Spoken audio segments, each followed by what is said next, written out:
Bonjour, je suis dans un endroit incroyable aujourd'hui, je suis au cœur d'un synchrotron. C'est le synchrotron Soleil. Les synchrotrons, c'est les ampoules les plus brillantes au monde. Et je vais vous montrer comment ça marche. Et alors le coup de bol, c'est qu'aujourd'hui, tiens, suivez-moi.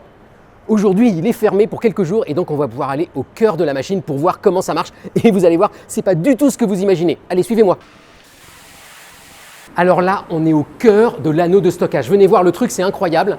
Ça tourne sur 354 mètres. En fait, ce n'est pas du tout une ampoule normale, c'est une ampoule qui marche en faisant tourner des électrons. Quand une charge électrique tourne, ça crache de la lumière. Et c'est ça le principe du synchrotron. Donc concrètement, vous prenez vos électrons, vous les accélérez tout droit, vous les faites tourner pour les accélérer encore plus, tout près de la vitesse de la lumière, avec une énergie monstrueuse, et après, vous les stockez là-dedans. Alors concrètement, regardez, ils sont ici, là-dedans, les électrons, et ils sont en train d'avancer tout droit. Premier truc, il va falloir les faire tourner le long de l'anneau. Et pour ça, vous utilisez ça. Ça, c'est un aimant monstrueux. C'est à peu près la même puissance qu'une IRM dans un hôpital. Il y en a 32 comme ça autour du parcours.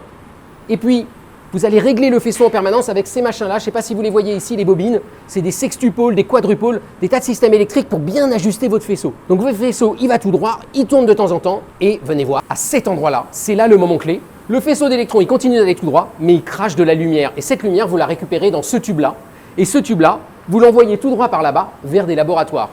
Et vous refaites ça 29 fois. Donc là, vous avez 29 lignes de lumière qui partent dans les laboratoires. Je ne sais pas si vous vous rendez compte du truc. Le faisceau d'électrons, il a ajusté au dixième de micromètre près dans de l'ultra-vide. On a un vide qui est 1 millier de milliards de fois plus vide que l'atmosphère autour de cette pièce. Et tout ça sur 354 mètres. On repart dans l'autre sens. Et alors là, cet objet, c'est mon préféré. C'est une cavité supraconductrice. À l'intérieur, ça, c'est à 4 degrés du zéro absolu dans de l'hélium liquide. Et c'est un supraconducteur qui permet de redonner la pêche aux électrons parce qu'ils faiblissent à force de tourner comme ça et de cracher de la lumière. Alors vous voyez, on était juste là-dessous, là où il y a les électrons. Les électrons sont accélérés et ça va cracher de la lumière. Ça va cracher 29 lignes de lumière qui toutes vont arriver, regardez, dans les laboratoires. C'est des espèces de cabines que vous voyez là, là, là, là. Et dans ces 29 labos, on fait des recherches dans tous les champs de recherche. Depuis 15 ans, il y a 14 000 chercheurs qui sont venus ici faire des recherches. Ils ont produit 8 000 articles. 8 000 articles, ça veut dire 8 000 découvertes en utilisant cette lumière du synchrotron. Incroyable, non? Allez, bonne journée!